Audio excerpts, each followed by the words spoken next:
Hello, hello, my wonderful friends, and welcome back to the channel.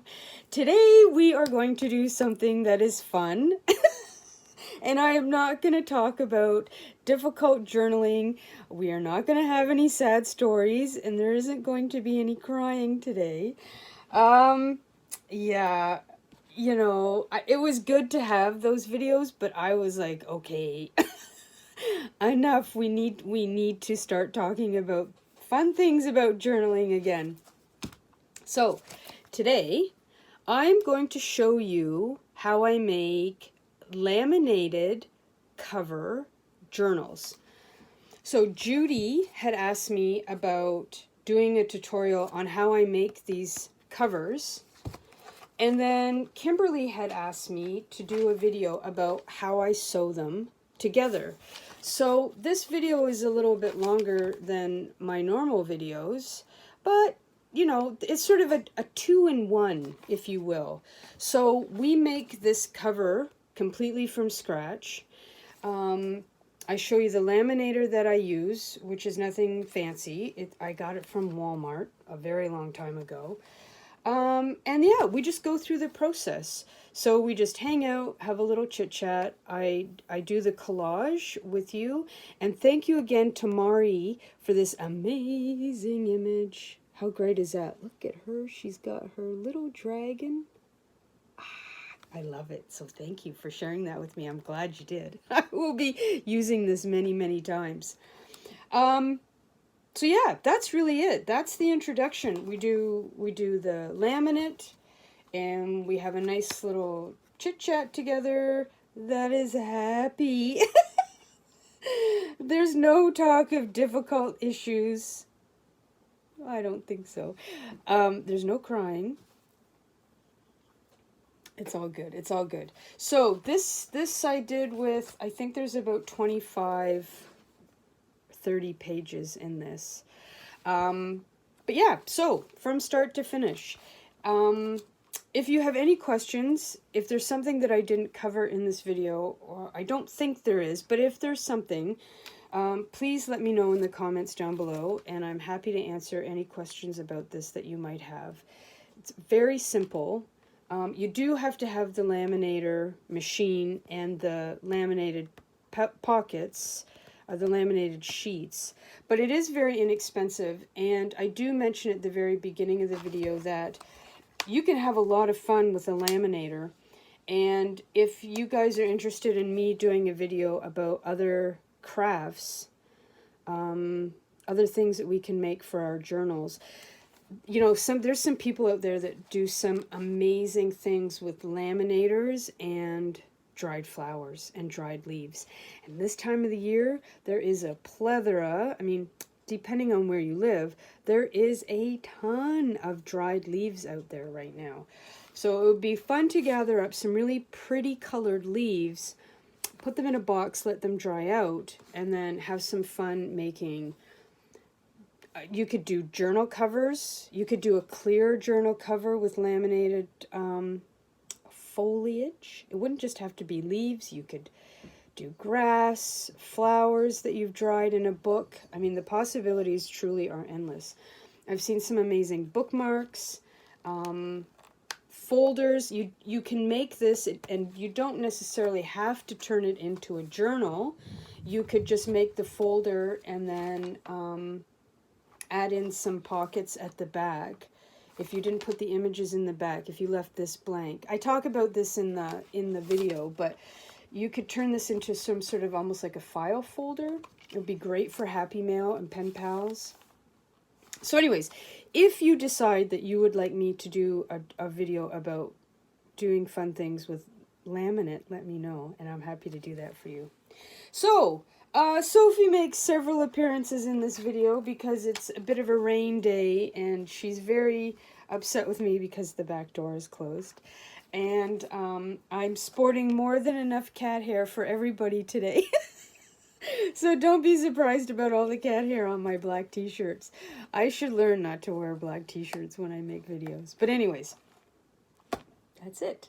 So without any further ado, let's turn everything around and let's make a laminated cover junk journal together, and we'll do the one signature with a 3-hole pamphlet stitch. So thanks everybody for sticking around, and I'll see you in a few minutes. All right, so here we are, and what I'm going to do is I'm going to show you first what I use, and then I'll show you some covers that I've made, very simple covers that I made that I haven't used. Then I'll go through the process of making the journal. But I was thinking I'd just show you first, and that way if you don't want to watch me doing the thing, then you don't have to watch me doing the thing, right? So I have this Scotch laminator. Now I think I've had this for well over 10 years. No, more than that. I'm going to say 15 years. We got it at Walmart in the States. This is 03, oh no, this is, I was going to say 08. Did I get this in 2008? I don't know. Anyways, I've had it for a very long time. It works like a charm. As you can see here, we didn't pay that much money for it. And there's nothing really fancy about these machines. You just plug it in and it heats up, and Bob's your uncle, pretty much. So this one has, I don't even know if you can still get this model. I'll have to have a look-see and check online and see if it's still available. So you've got your pouches, your laminating, thermal laminating pouches come in 2 thicknesses.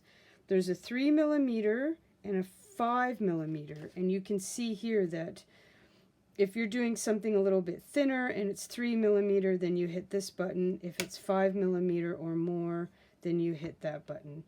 You plug it in, you turn it on. When it heats up, your power ready bar or button will pop up, of course, and you just slide the pouch through with your paper in it.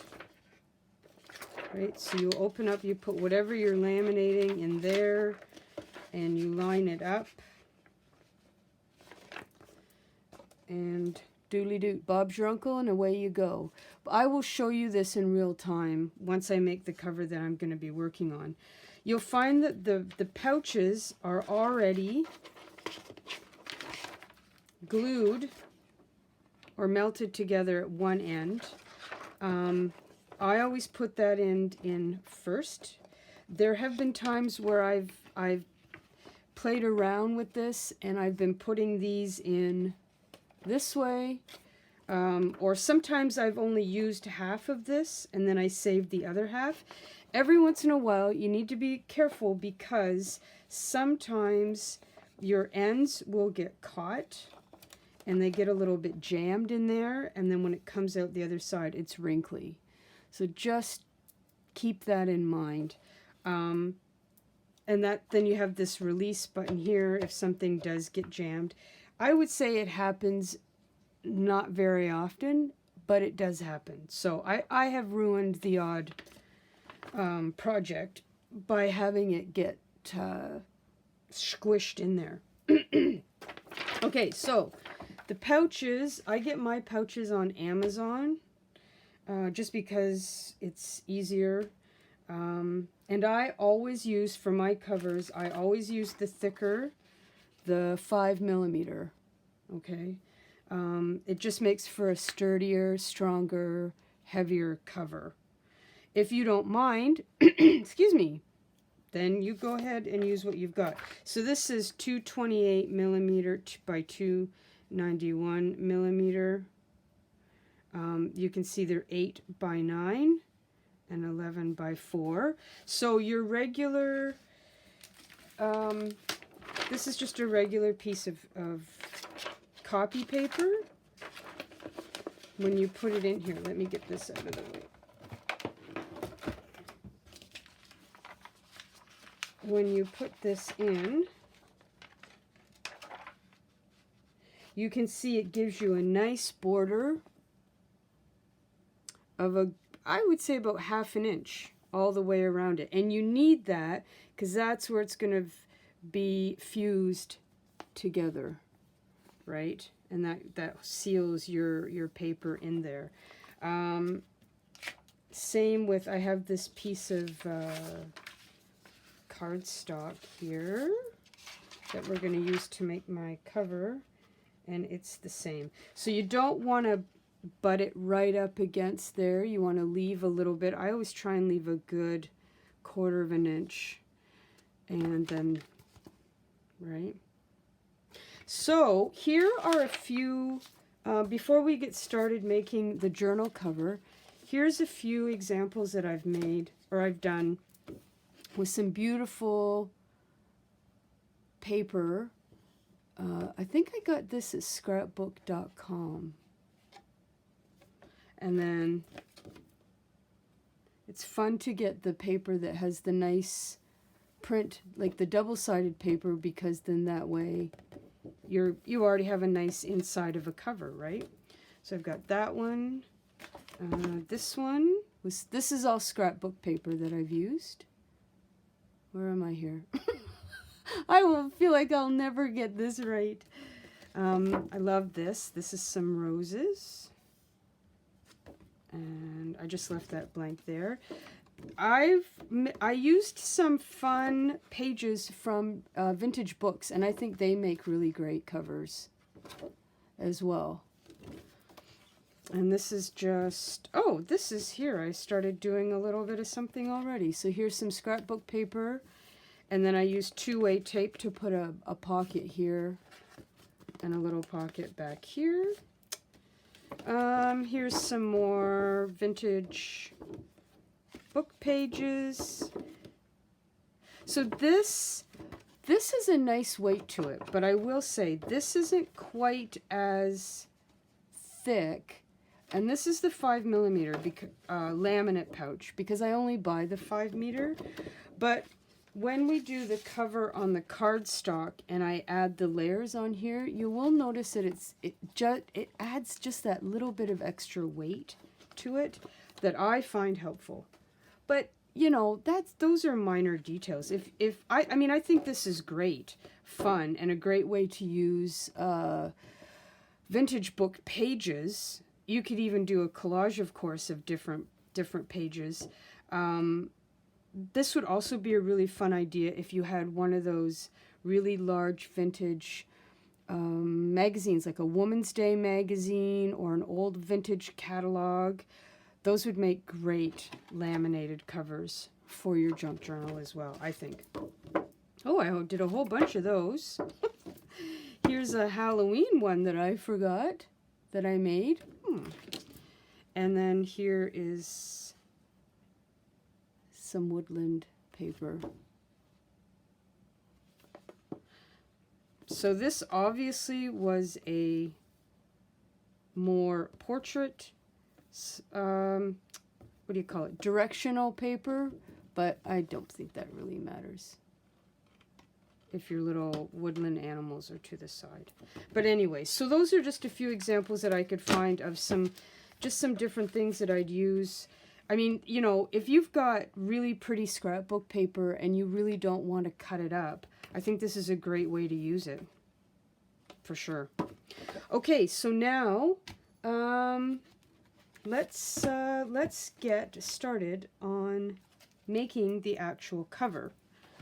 So, because Judy had asked me how I made the covers, and I think she wanted to know about the laminating, but I thought for those that might want to see the process, because sometimes we do like to watch the process, I'm going to show you how I just make one of the covers like I showed I had in the flip through videos from Halloween.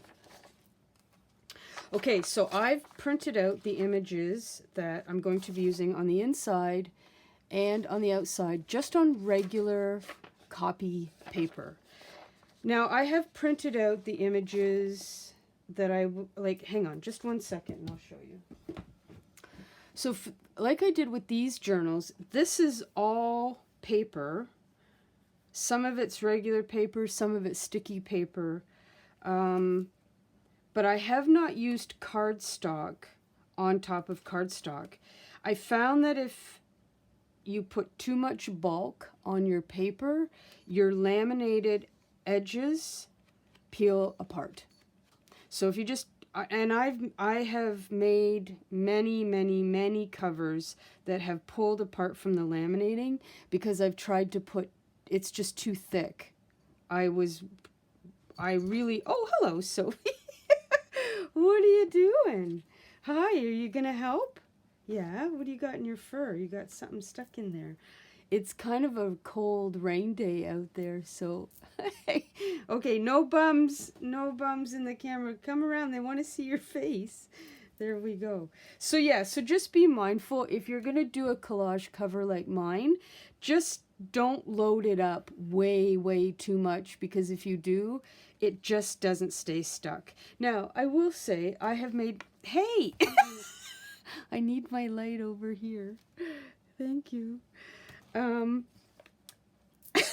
Sophie never disappoints. Where was I? Oh yes, there have been covers that I've made for myself that I put too much thickness in it, and the laminated did peel. I did go around with a glue stick, and then I put it under a heavy book and let it sit overnight, and that did help keep the edges glued. But Sophie, your tail keeps knocking over my light. Okay, there. All right, can we have a truce there? I think that'll work. Okay, so I don't know, so you can sort of see, the glare creates a little bit of a problem. You can sort of see there's a little bit of an edge around the ghost where the paper on the cardstock creates there is a teeny tiny little bit of thickness in there, right? So you just want to make sure that you don't use anything too thick, because that just won't stay stuck down, for lack of a better word. I'm so technical today. Anyhow, that's just, I just mentioned that because I know that there were a few times where I really overestimated how much the laminator would keep stuck down. So anyways, okay, enough of that. So now let's start to do this. So I've got my girl here with her pet dragon. I mean, I love that so much. Okay. Now I'm a big fan of ripped edges. Bye, Soph. It is cool out there today. It's like, I don't know, it's like 12 degrees Celsius. And it's chilly dilly. It's a little bit sunny, but fall really has finally arrived here. All last week and the beginning of this week, it was like 27 degrees. It was like August out there. It was crazy hot. So the girls are kind of like, hey, what's going on? Who turned the heat off outside? I'm like, I know, I'm sorry. Okay, so what I'm going to do is we'll glue that down. So there's your front, right? And there's the back. So the other thing is you don't really have to glue the bejesus out of this because it is going to be laminated. But you do, depending on what you're doing and how you're doing it, you do want to be mindful a little bit of corners. Because again, I have made covers, and when I've put them through the laminator, there's been the odd time where I've had a corner that's sort of folded over. And you're like, well, damn. That's not what I want, right? So you don't have to go all in on gluing everything down, because the laminate is going to hold that in place for you. But I do just check your corners. Learn from my mistakes. Okay, So,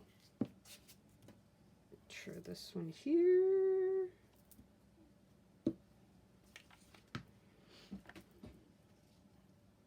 So the one thing, again, placement doesn't have to be perfect, but there are a couple things to keep in mind.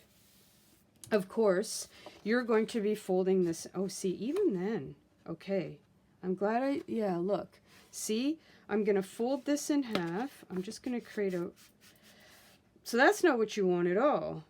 So eyeballing it, I thought I was going to be okay, but I'm not.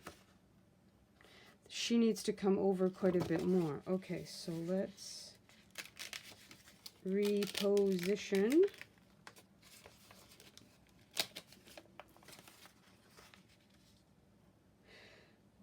So what I was thinking was I was trying to give myself a little bit of extra space here, because I thought we'd do a little bit of collaging there. Okay, so before you really glue down all your corners, yeah, make sure you give it the folded test. That's much better. Now, you know, it's not even Steven, but whatever. It's just for me. But again, so the only thing is if you're going to put, like I do here, a grommet in the back, and you're going to have this little tab here.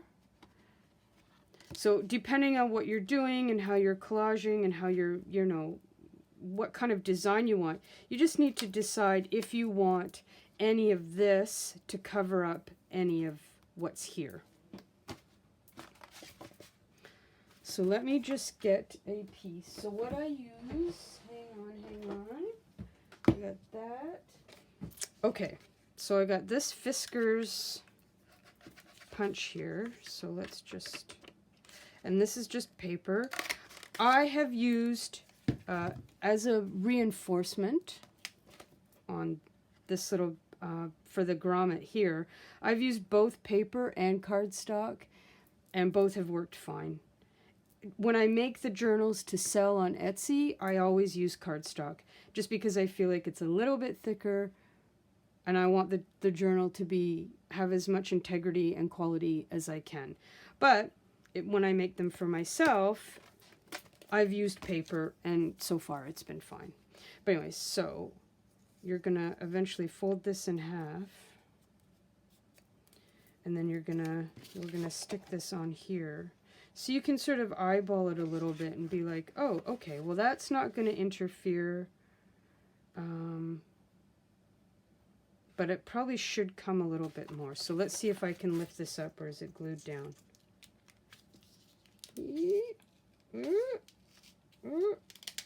Oh, no, I think we can move it over.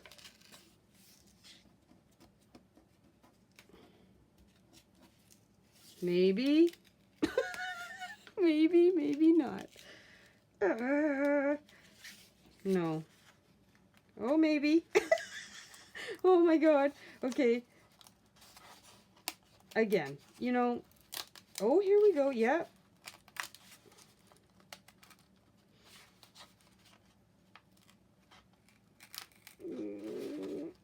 Please don't rip. Please don't rip. Please don't rip. Ah, okay. There we have it. All right. Crisis averted. All right, so let me put a little bit more.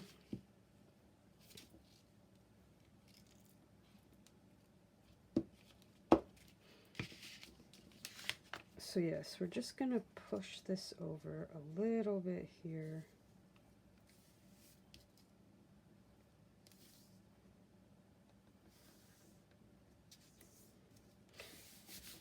The other thing, I know that's a little bit crooked, but that's going to make me crazy. Hang on. While I'm doing this, you can just admire all the cat hair that's on my black t-shirt. You'd think I'd learn. You'd think that I'd learn not to wear black when making a video, because the cat hair is just... The cat hair is my glitter in my life. Cat hair is glitter. Okay. My friends, I think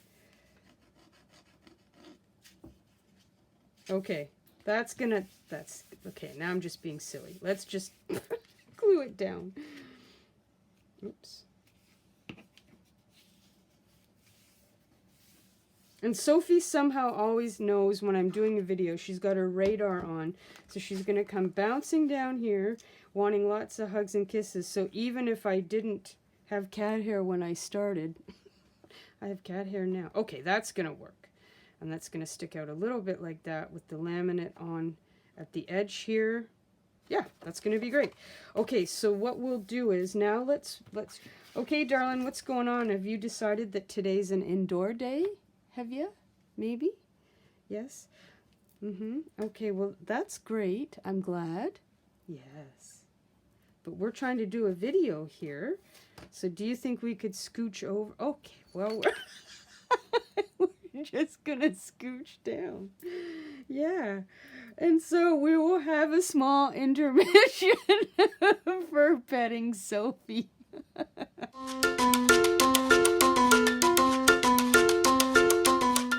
Okay, so again, I really like the look of the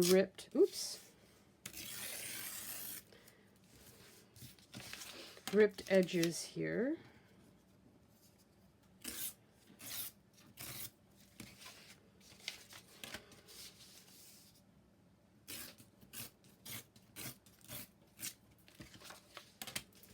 So, of course, I'm putting witches and black cats on the inside because witches and black cats are my absolute favorite combination. Okay, so here we're going to put her on the inside. Like, oh, that's going to be great. Okay, then we'll put the kitty. Do I want the kitty in the front or the kitty in the back? No, we'll put the kitty... We'll get the kitty back here. The one advantage to having something blank is that you could put your, like I did in, which was it? The one where I had the pockets. Then if you wanted to put some pocket in there, you're not covering up anything. But I find with these, they do tend to get bulky, so I don't put the pockets in the front. Here comes Sophie. She's just figured out that I shut the back door. Okay, so you know what I should be doing? Let's I'm gonna glue these down, and then I'm gonna plug in the laminator. It takes about maybe 5 minutes ish to warm up.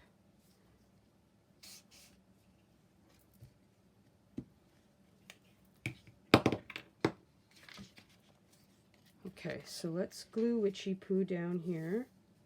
And again, the only thing to think, again, depending on what you put in the back, if you're going to put your little reinforcement doohickey at the back here, you just want to make sure that whatever image you want to put on for your back cover isn't going to be, you know, like if this kitty's head was here, you don't want to be like, eh. Cover up the cat's head, right? Okay, so now let's, I'm just going to move a few things out of the way.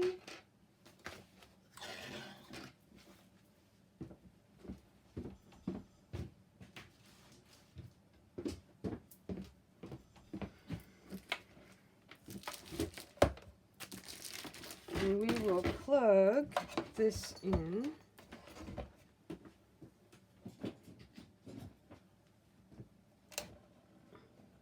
It does make a teeny tiny little bit of a noise. I don't know if the camera will pick that up.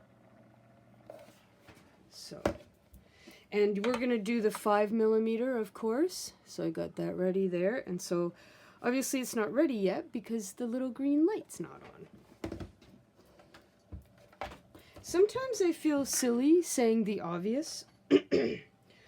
But I have to admit, I was watching some how-to videos last night, and people that were making Halloween props and doing... Did you know that doing makeovers, makeovers on Halloween props was a thing. I didn't know that. I have to say, I was a little bit like, how did I not know this? So they would buy animatronic things and like already existing Halloween props and ghosts and witches and things that the things that you would buy at, say, Canadian Tire or Home Depot, and they take them apart and make them better. Well, that was my Friday night. I was like, ooh, I really like this. This is fun. But anyways, my point was, I was watching them, and they said the same thing, that when they were talking about the different paints that they were using or what they were mixing and how and why, they felt sort of like this was a really obvious point to make, and they didn't, hello again, they didn't want the viewer to think that they were being sort of patronizing. But it's really important to point out some of these really obvious facts, because if you've never done it before, then you don't know, you just don't know, right? So it was a really good lesson, because there was a couple times when they were like, oh, we thought, you know, you would just know why we were doing this and this and this. And I'm sitting there thinking, no, I don't know why you're doing that, and that. So it was a good lesson for me that when I'm doing these sorts of projects, that I tell you guys exactly what I'm doing, because, you know, you don't know what other people don't know. Sophie, I love you, but Mommy's going to try and do this here. So you, okay. So let's just put a few fun things here. Some of these are stickers. That's not. Some of those are tabs. Here we go. What do we got here? Witch. Haunted house, bat, howl, freak, Ouija board, witch, howl, cauldron, vampire. Somewhere I thought I had, so let's just do, I thought I had spooky, but I don't. Okay, let's just do witch. So we're gonna maybe put that up there like that. And okay, so let's pull out a few things out of my little book here. So we've got, okay, so that in the front, that's all cardstock. So I am trying to stay away from that. We got spells and potions. I think that's a good thing to have. Here we go, fright. Ooh. Ooh, and peculiar. I really, really, really like using these little labels in my collage. All year round, not just for, Sophie, please stay over there. Please stay there. No. Okay, you go there. She's like, but Mommy. Oh, peculiar. Oh. Let's see, what else have we got? What else have we got? We'll play around with some of these. Here's spooky. We'll play around with these. I'm a big fan of words and numbers when I do these collages. Let's see. Poison. Trying not to overthink. Kitty. Let's see, what else have we got? Oh, gotta have a skull. And a bottle of poison. Should probably be in order. Palmistry hand, perhaps. Oh, wait, here's some more. Oh, no, I already got poison. I don't know. Can you overdo the poison? I don't know. What's this say? I need my glasses here. Strange sights. Oh, that's perfect for that one. Okay. So all these fussy cuts are things that I have found over the years, and like digitals, obviously, that I've purchased from different Etsy stores. Let's see, we've got frightful, I mean, I do have to watch myself because I can go really heavy on words, and then the collage looks a little wonky.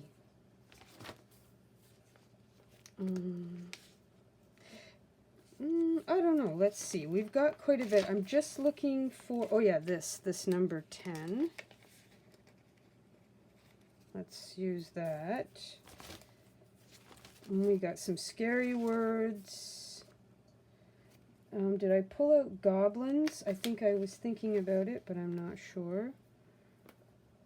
Strange and unusual. Well, that really fits with the girl with her dragon. Okay, let's see what we've got here.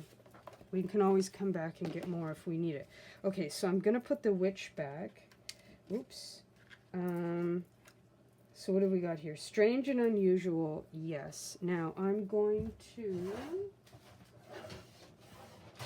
I got my Tim Holtz here.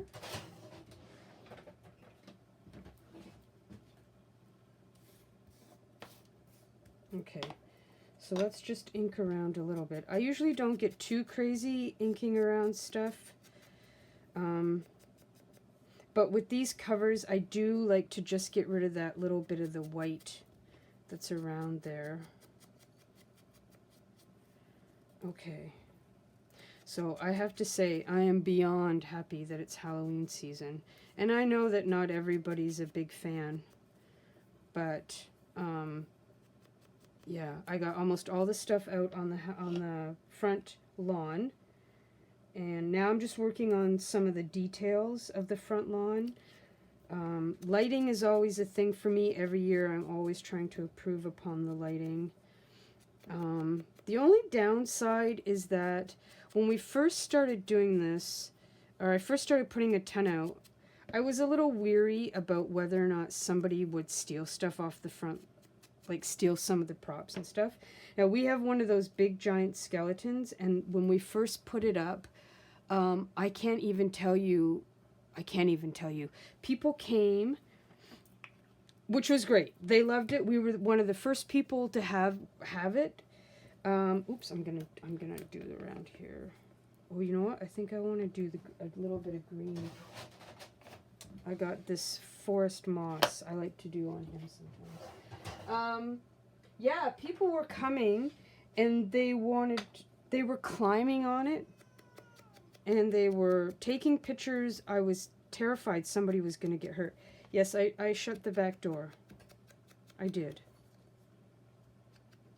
Just kind of, whoops. Just put some like that. Oh yeah, that's good. And so we created a makeshift fence to keep people off the front lawn.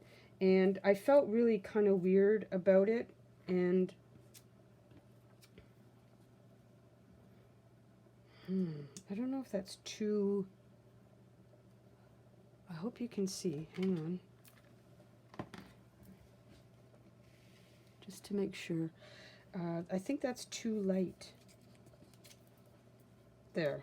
That's better. I don't know if the green will show up at there at all. So anyway, so we put the makeshift fence with the tomato stakes and the caution tape. And that really did keep people off of it. I mean, I was like, it's not a jungle gym. Like, please. People were letting their kids get on it. I was terrified somebody was going to get hurt. And then we were going to get sued. But anyways, I put the fence around it. And it does make me feel a little bit better. That's better. About... See, this is... I get kind of word heavy.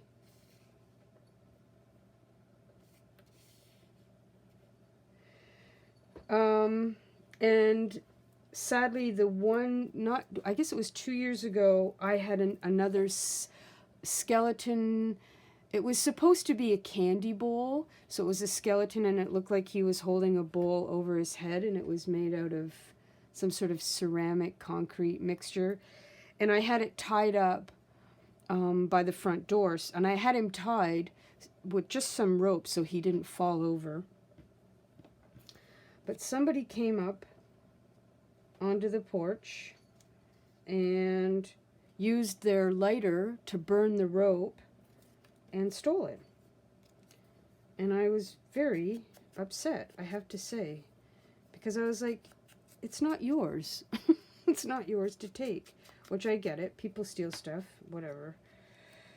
Anyhow, so the last couple years, I not only when I put the items out do I think about the lighting, but I also think about ways to secure them down in such a manner so that if somebody tries to grab it, they can't just grab it and run. So that's part of what I've been doing this week as well, is just making sure that everything is stuck down. Nope, nope. Okay, well, I'm not going to get too crazy here again because, yeah. I could spend 4 hours on a collage. It's a bit ridiculous. But I find it incredibly soothing and relaxing to create collage. You know? Okay, I think for this, I think this is good. Nope, that's too much. No, I've already got poison. See, I tend to... Ooh, goblins. Oh, I don't mind that. I don't know why, but I don't. Okay, so let's just leave it like that. Again, you guys don't want to... You don't want to watch me do a collage for like 5 hours. Okay. Okay, this is sticker that I printed off. So yeah, it is sad. It's frustrating when people steal stuff. But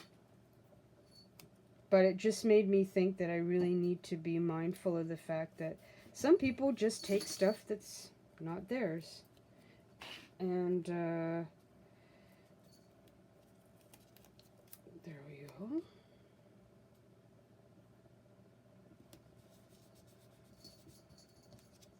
Is this a sticker? I do believe. Put that there. So I will leave the gap here because this is where the elastic will come through or come across. Okay, so that's not a sticker. So yeah, so I have also been working on the haunted house. The dollhouse that I'm going to turn into a haunted house. So that's part of the reason why I spent a lot of time on the sofa last night watching other people make Halloween decorations. And one of the things that I was watching was how people were painting their haunted houses. So I've been documenting the work that I'm doing as I'm going along. So I will make a video for you and I'll show you the process. I'm wishing that I'd started it earlier, but I just ran out of time. So I think what I'll do is I'm just going to worry about the outside of the house for this year, and then I will work on the inside of the dollhouse. I'll make that a really long-term project. I didn't really fancy myself as somebody who really wanted... I'm going to want to put something there, I'm not going to lie. Who was really into doing a dollhouse, although I really do admire them. Nope.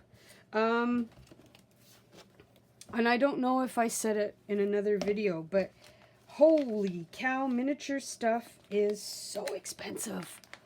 Wow. Like, wow. I was not prepared. You know what? That'll do. I was not prepared for how much some dollhouse furniture costs. I was like, I'm in the wrong business. I should be making miniatures. Holy cow. You know, I was looking at some little chairs. They were $30. $30. Okay, so what... Oh, let's put Frightful... Spells and Potions. Let's put Spells and Potions on the back. So anyhow... Yeah, there's not enough time in the day for all the stuff that I want to do. And I've been creating other projects and working on those so I have something to put on my blog. Because I don't know if I talked to you guys about my theory about blogs and blogging. I have sort of... Nope, I'm overdoing it. I think I'm overdoing it. Yeah, you know what? Let's just leave it like that. Let's just leave it. Get on to the good stuff, which is laminating and putting stuff together. Oh, wait. Peculiar. Yes, let's put that there. So, sorry, I'm a little bit scattered today. Blogging. I have decided that I want to kind of go a little bit old school, and I'm going to dust off my blog, and part of my winter excuse me, part of my winter plan is to really get back into blogging. I had a blog for a long time, years and years and years ago on Blogger, and I did really enjoy it, and I had it while I had my brick and mortar store, and maybe I put that up there. No? Put that there. And I did really, really enjoy doing it, but it was mostly about stuff that I had for sale in the store, things that I had made, that I had put in the store. I'm gonna put my name tag here. And then once I closed the store, I stopped using it because I was like, I don't, you know, what do I want to talk about? And if I'm honest, I'm not a big fan of writing, and I'm also not a fan of reading really wordy blogs. I like blogs that are like, here's what we made, here are the photos, here's the process. I hope it inspires you, and maybe you'll do this as well yourself, right? So I had left the blog for quite a while because I wasn't motivated and I didn't have the store. I really hope my head isn't in there. But because I have become very disenchanted with social media and Instagram in particular, I just find to be such a mess. There's so much advertising on there. It makes me crazy. I understand why they do it, but it's just, I don't enjoy it. I just don't enjoy it the way I used to. I hate the fact that they're always like, hey, you should join. Do you want to follow this person? Do you want to follow that person? And I'm like, no, just show me the people that I already follow. How about that? Can we just do that? Okay, so let me make sure that this is here. So anyways, I was thinking last year, and I didn't get to it till this year, but you know what? I was like, what I would really like to do is kind of just go back to the idea that I would share what I'm doing and how I'm doing it and why I'm doing it and put it in a blog. And then it's there all the time. It's evergreen, as they call. The information is evergreen. It's always available. And that my blog could possibly, hang on, I'm just trying to figure out where here. Could be almost like a little bit of a search engine. You know, Google, you know, if you searched in how to make a scary, spooky mirror, then my blog article or my blog post should show up. And I thought, you know, I like that idea better these days of trying to connect with like-minded people than being on a social media platform who, once you post, it's gone, nobody sees it. Instagram shows me to the same 10 people, and to the same 10 people who like my posts, I always say the same thing. Thank you, thank you, thank you. Thank you for always liking my posts. But Instagram is such a mess, and I'm not reaching the like-minded people that I want to reach. And so I was sort of like, maybe it's time to just go back to basics and start my blog again. So I've been doing these projects and you know, making all this stuff for Halloween, not just because I love it, because I'd like to share the information, and I think it's a great way to kickstart my blogging endeavors again. Okay, so here we go. So you can see I have just wiggled it in there, so you can see I've got, oops, nope, too close, too close, whoops, too close. right? Just a little bit around there, so that's going to hold everything in place and stick together there. So now let me just smooth it down and make sure that everything is lined up. So we're going to just gently slide it into the front, or into the back part there. The other thing that you want to make sure is it comes through the other side here, is that you don't have anything blocking it. There have been times where I'm not paying attention and I've done something like this, and then this gets stuck into here and it's jammed up. And then I was very annoyed and I swore like a sailor.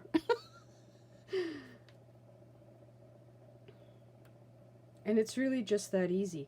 I mean, a laminator is so much fun. You can make so many things with this. I mean, it's amazing. And that could be a whole other video one day, maybe in the winter, if you guys are interested. We could have some fun with the laminator. Oh, hello again, Soph. And then, yeah, it just pulls out like that. So then what I do is I just double check. It's quite warm, so, you know, just watch your fingers there.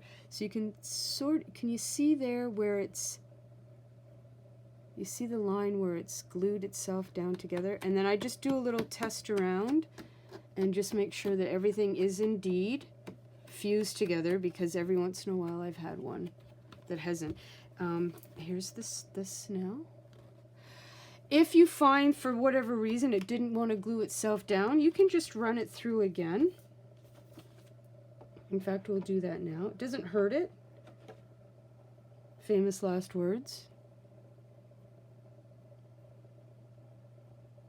So yeah, I like the idea of reconnecting with the whole blogging sphere, because I think it's a really grassroots and authentic way to connect with like-minded people, and people can bookmark it, they can come back later and read it.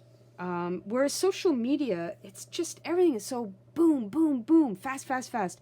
And if I'm really honest, I have to say I'm a fan of video in my feed, but sometimes I find the whole thing overwhelming.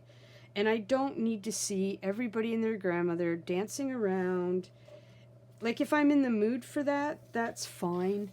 But I find Instagram, and I'm not on TikTok. I don't need something else to mess with my mind.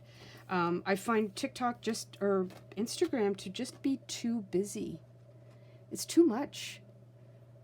You know, I'm trying to make life simpler, not more chaotic. Oh my God, can I get it in the frame? No, I'm not even there. You're like, Lisa, where are you going? Okay, there we go. Okay, so now I just power it off. So that is the process of making, hang on here, the process of making a laminated collage cover. Super easy. Super easy. Okay, so then what I do next, I have in the past folded them. Well, let's just sort of see what happens. I was going to say I score it. Hi, Sophie. I will go on my scoreboard and score it, but in the interest of, is sometimes these things can bend in weird places and have a mind of their own. So let's see if that's going to happen. You will find, yeah, see, it wants to bend where I don't want it to bend. It wants to bend there, and it wants to bend here, and that's not where I want it to bend. So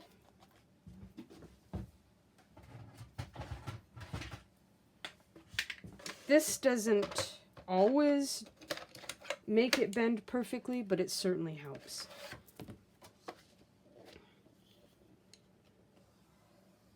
Okay, so it's wanting to bend, but not where I folded the cardstock.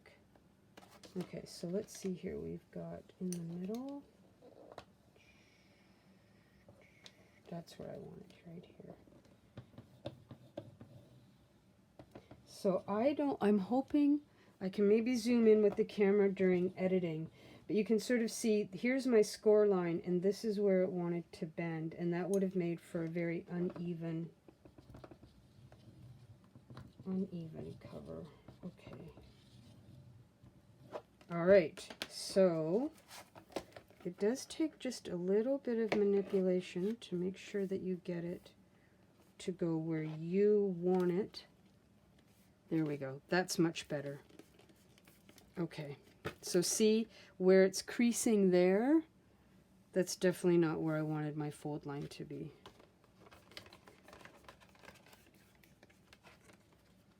Okay, so let me put this back.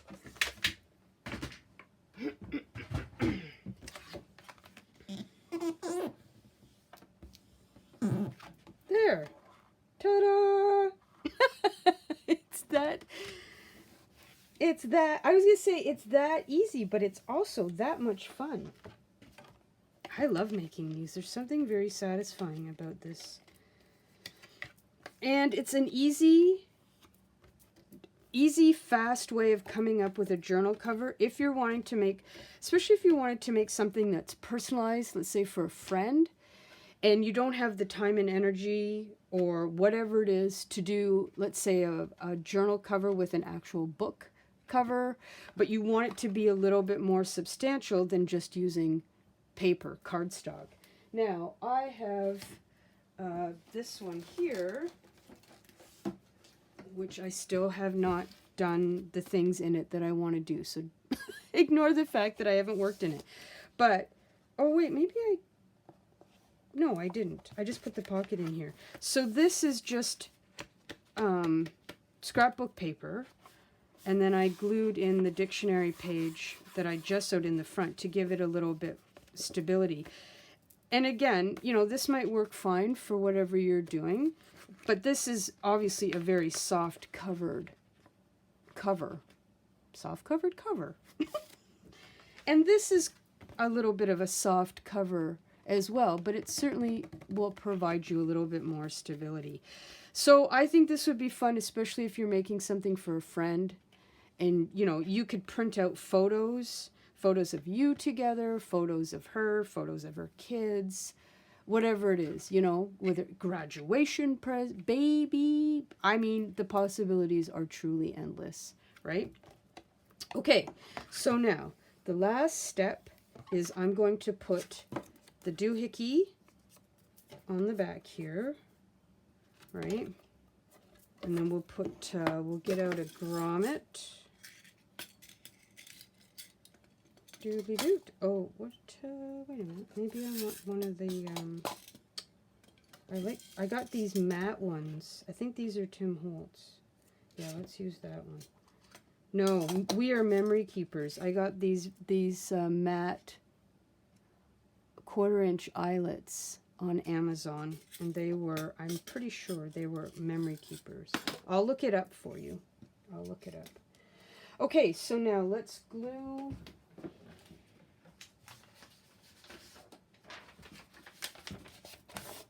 I just used my glue stick for this, and I have never had any of them pull off or rip off.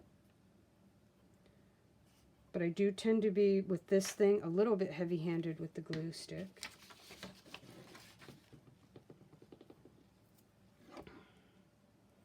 And I just eyeball it there, whether it looks like it's in the middle. Good enough.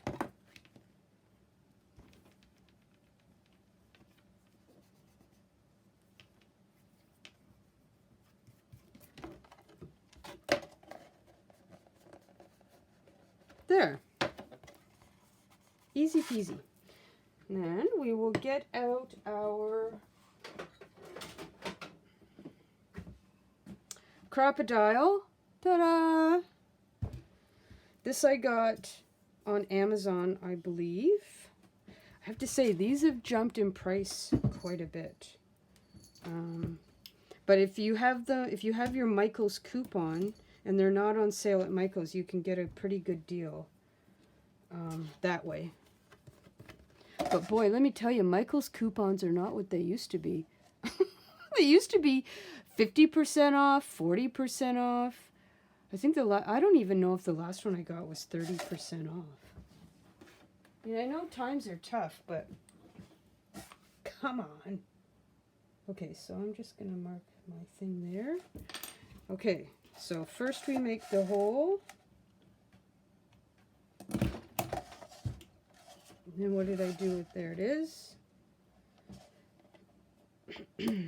I think Pam at the Outpost has a really good how-to video, how to use this. If I can find it, I'll link it in the description box down below for you.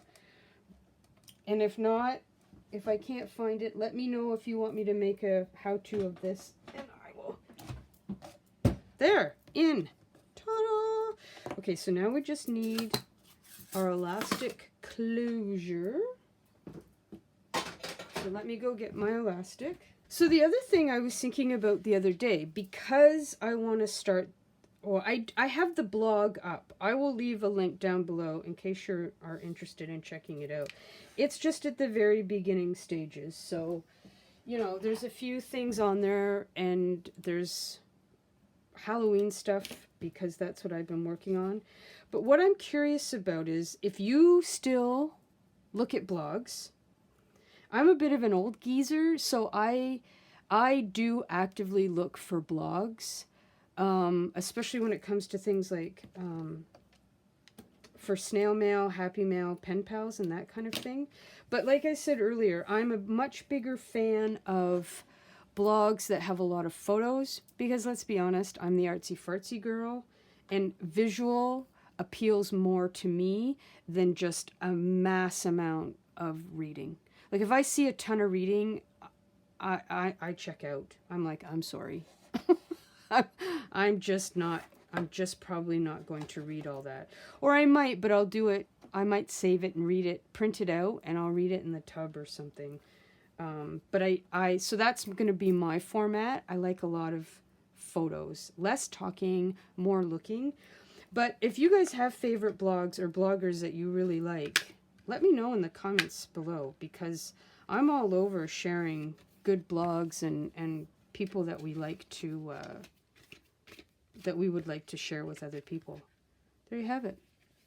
That is the cover. Okay, so what we'll do now is I'm going to gather up some paper, and then Kimberly had asked if I would show how I sew everything in, which is super duper easy. And I'll do that next. You know, the other thing that you could do with something like this, again, if you didn't put this stuff in here, this could just be a really fun folder. You know, you could put a few pockets here, something here, or maybe layer up pockets. And then this could be a piece, some fun happy mail from somebody, where you just stick in a bunch of ephemera or some stickers, or, you know, things that you've made or whatever. I mean, again, the possibilities are endless. But this alone could just be a really fun folder for a friend or for yourself, of course. Okay, let's go get some paper, and we're going to fill it up. Okay, so here we are ready. I got my binding tools here and my black wax thread that I got on Amazon. Everything came from Amazon. Okay, so I have got some copy paper here, some gray copy paper, and this has already been folded in half. I was using this in I don't know what I was using this for, but so let's just get this folded up. And this paper, the copy paper, clearly is going to fit perfectly in here like this, right? So I think what I'm going to do is we'll do about, I'm not going to put more than 30 pages in here. I do find that if you try and put much more than 30 in there, it gets a bit crazy.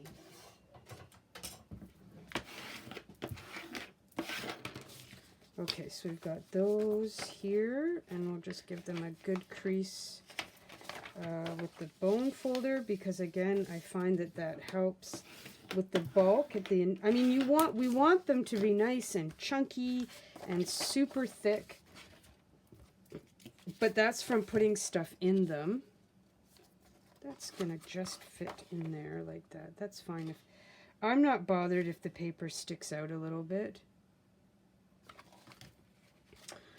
Okay, so we've got that. So then this is construction paper, and when I was getting ready to start making these journals in June and July, I agonized over whether or not I thought construction paper would be, you know, quality enough, I guess is a word that I was sort of like, construction paper kind of gets a bit of a bad rap because it's cheap and it's plentiful, but I love the texture of it, and because I'm a fan of things that are matte, I really do find that I love working with it. I love working on it. Now, I'm not painting, I'm not using fancy markers, I'm basically just gluing stuff on it. So it might be different if you're making an actual art journal and you needed to be really concerned about how your medium would react with construction paper,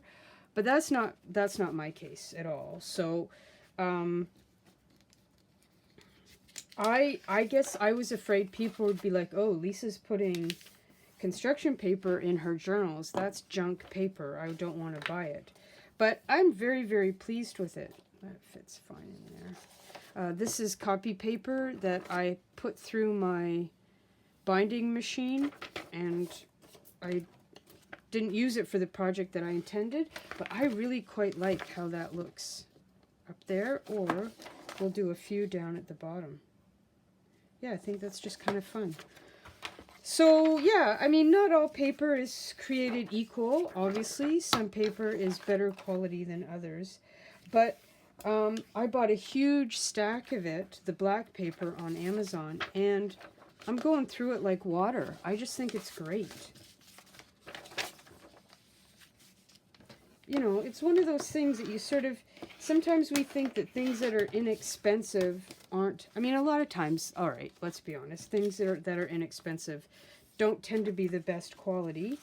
And, you know, we've all bought stuff at the dollar store that we thought would last forever, and it didn't. But construction paper is not, in my opinion, one of those things. Okay, so now this is scrapbook paper. Again, that I cut for a different project. Now let's see how... Okay, that's going to stick out a little bit too much. So I think what I'm going to do with this stuff is I'm going to rip it to give it a nice jaggedy edge at the top and at the bottom. Seriously, I don't know what I did before ripped paper. I just was boring and always used my scissors. But since my eyes were opened to the wonderful world of tearing rulers, it's been a game changer, my friends. It's just something very satisfying to me about a really messy gripped edge, which I have to say is a far cry from the perfectionist that I was for years and years. Did I put the other piece of paper in there? I thought I had another one. Nope, okay.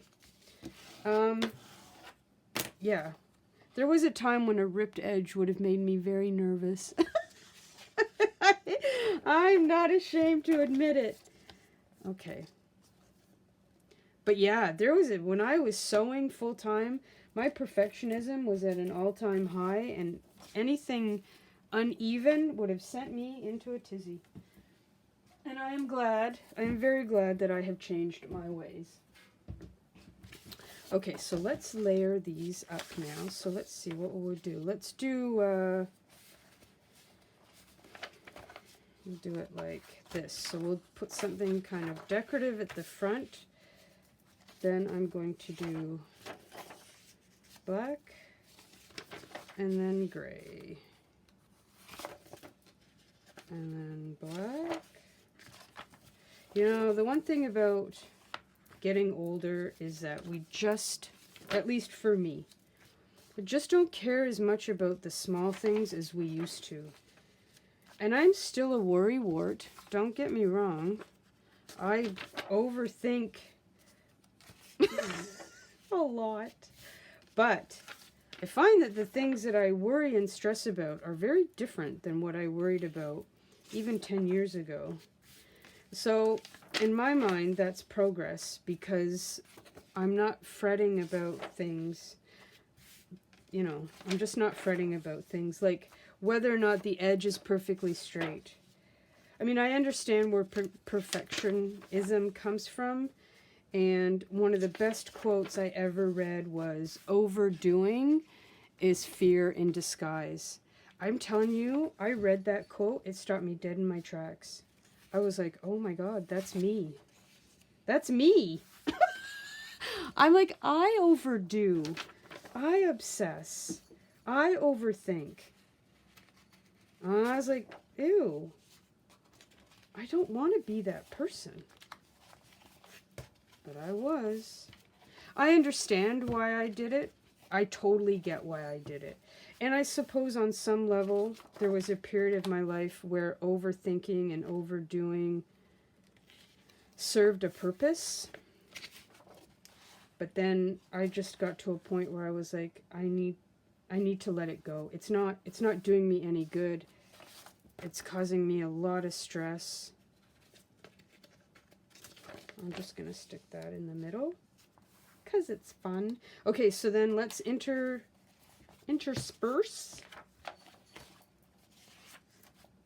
a few of these in here.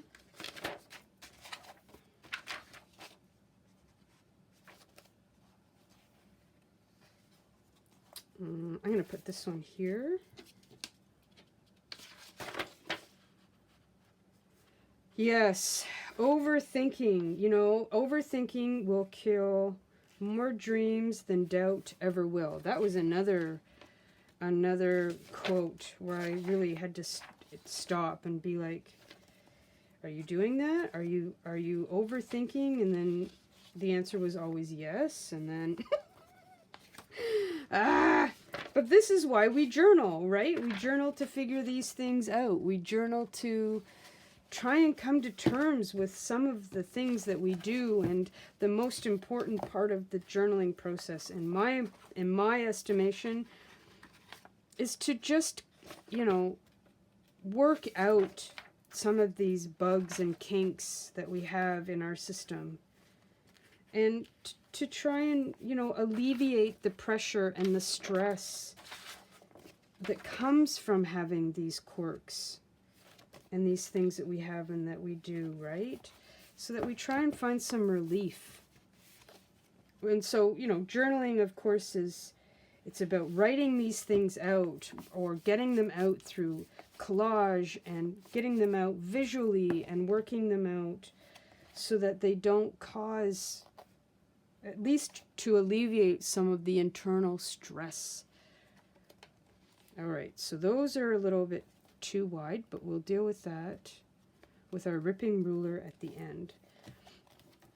Okay, that's going to be good. So the only thing I think that I would like to do, even though it's not black, I want to put a little envelope in the front because I don't have any pockets here. So let me just get a manila. I'm going to take a manila envelope here. Do I like this? Oh, now I'm second guessing. Is it going to be...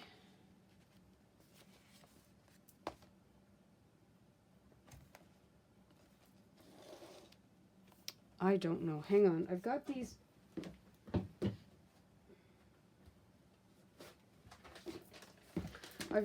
craft bags. I think I like this better. I got these... I use these when I sell postcards on Etsy, and this is what I use to wrap up the postcards on Etsy. Okay, so let's... Yeah, I like that better. Okay, so now I just need to cut open the end. Otherwise, it's not going to be much of a, a useful pocket, is it? Okay. All right.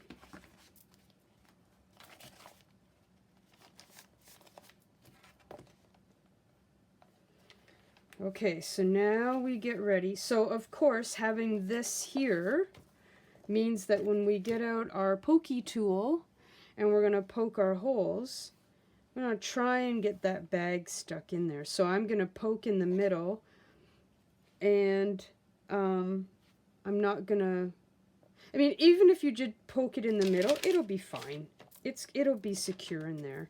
But I think what I'll do is, let's just see. I'm just going to estimate. But I think I'll do about 2 inches then on either side of the middle. Okay, but I want some clips here. So I'll clip this on. So I remember not that long ago, before I knew how to do a pamphlet stitch, I don't know what I thought it was, but I was like, I thought it was going to be really, really hard. It's a little bit embarrassing to admit, but I mean, I always say you don't know what you don't know, but I thought it was going to be some sort of crazy voodoo stitching secret thing. I don't know what I thought.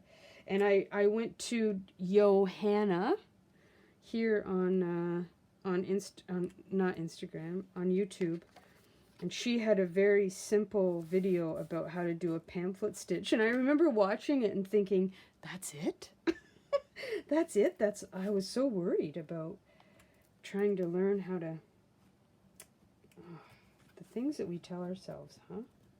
Okay, so that's in there nice and snug, and then we're going to take some of our wax thread. Now, you don't have to use wax thread. You'll see some other people will use, some people use baker's twine.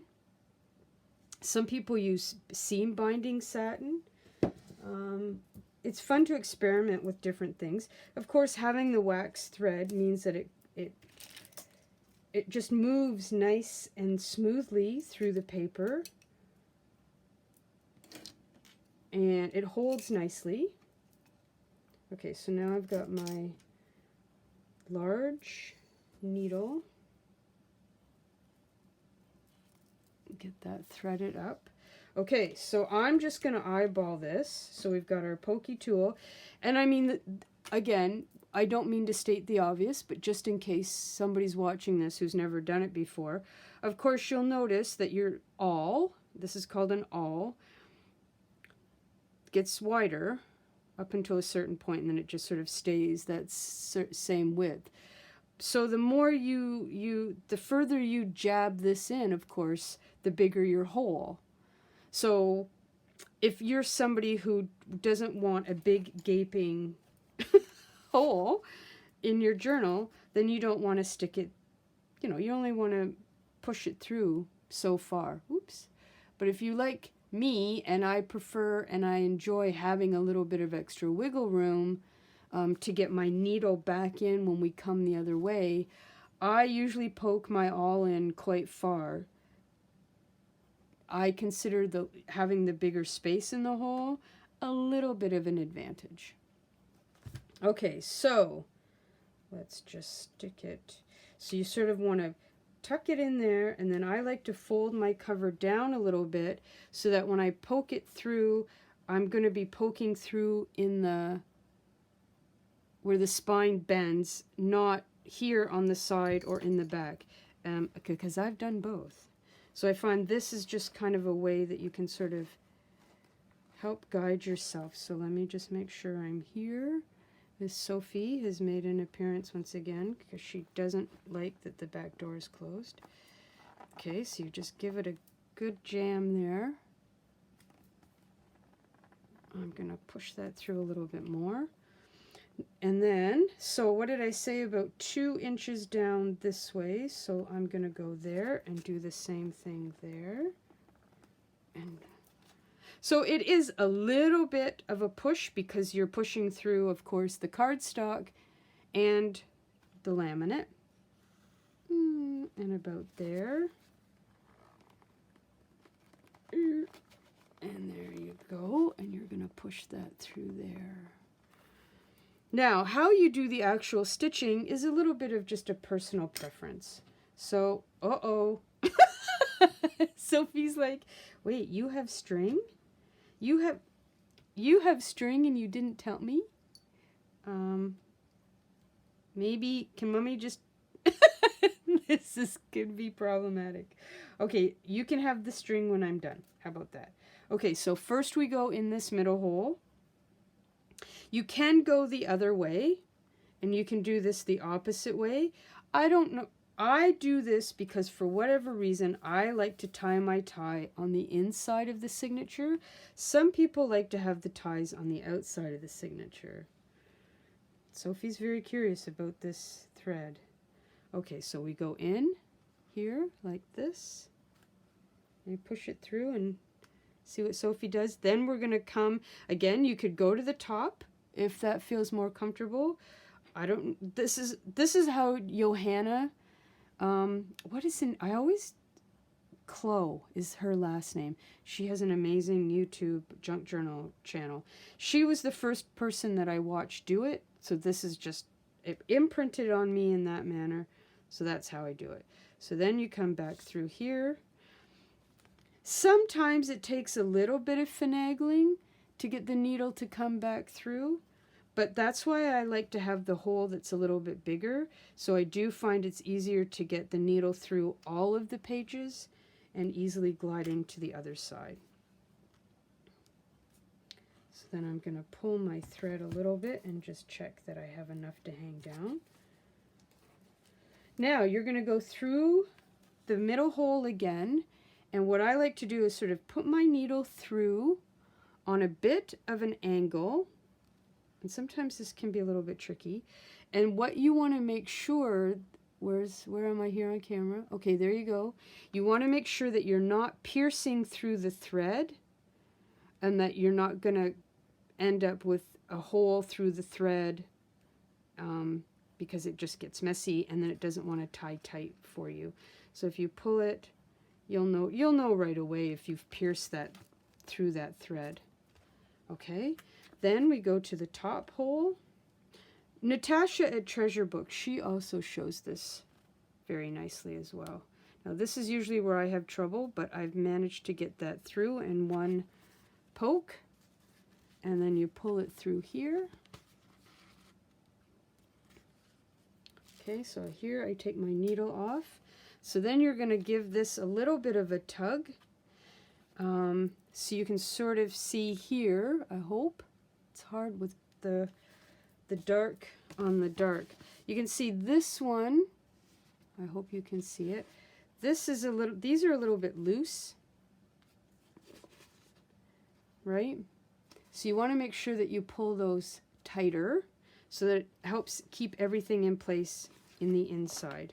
So then I just come down and I pull that and I pull that, and now you can see that they're flush with the spine.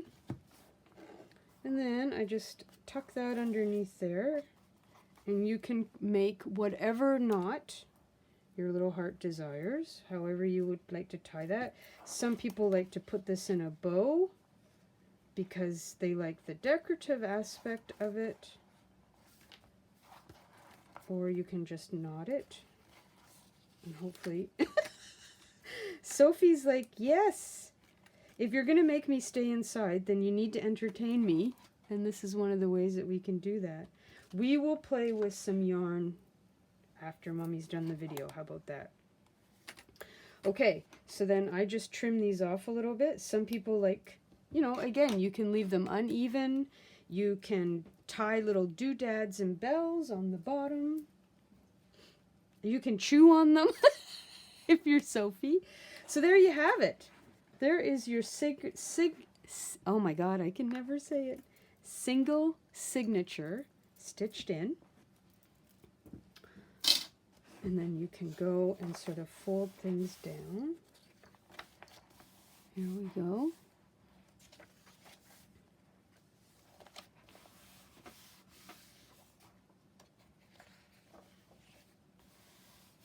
This is going to be a long video.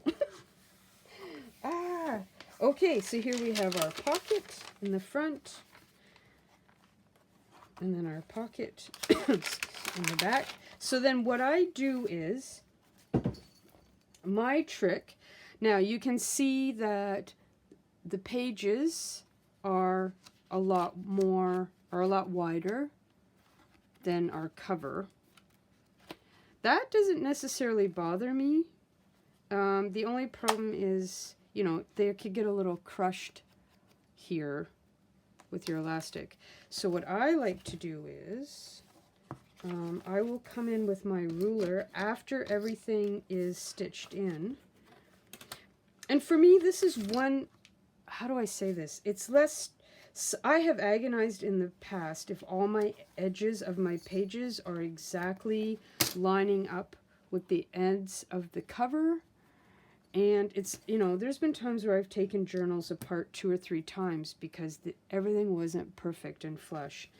And then I started doing this and just, I don't know, just took some of the pressure off. Okay, so now I'm just going to rip. It doesn't always rip pretty, but I like that texture. So it looks like the copy paper is going to fit fine, but the construction paper is a little bit wide.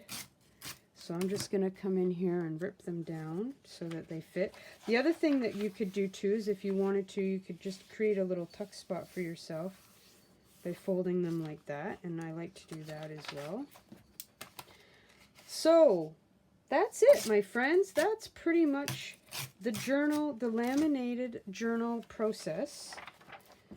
I hope that I covered everything. If there are any other questions, please do leave them in the comments section, and I'm more than happy to help out in case there's something that I did not cover. And I know that I can be a bit wordy and chit-chatty, but hopefully that was, you know, concise and exactly what Judy and Kimberly were looking for. And any of you out there who are also curious about making a journal with the laminated covers. So then I just turn it around and do the process. Whoops.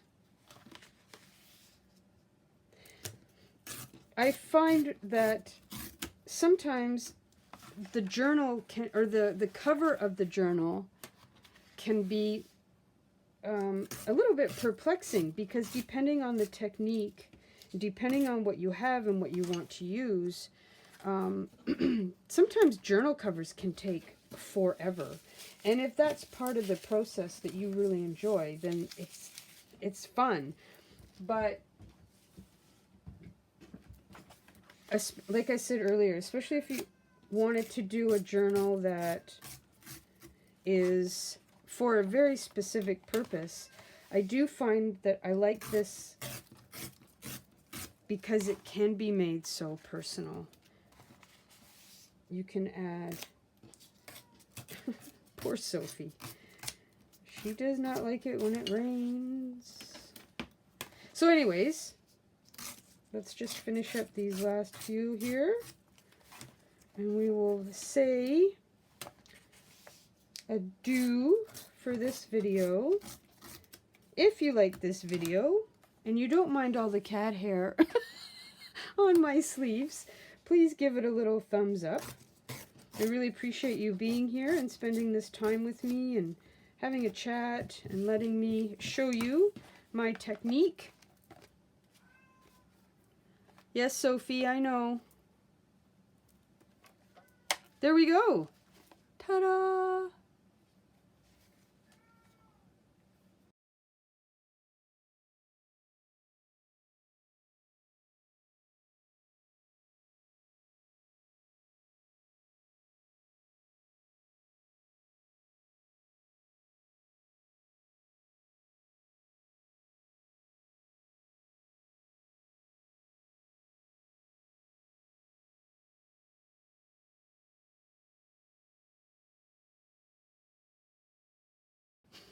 She's so not happy.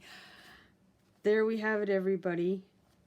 There she is. How great is that image? Oh my goodness. I'm so happy that she sent that to me. I'm so happy. Anyhow, take care, everybody. Enjoy the journal process. Speak kindly to yourselves. And thank you again for your support, your kind words, your comments, and the connections that I am making with all of you. I can't really articulate exactly how much it means to me that you guys are here. Just know that it really means a lot. It means a whole lot. So, until next time, happy journaling, and I'll talk to you soon. Bye, everybody. Mwah.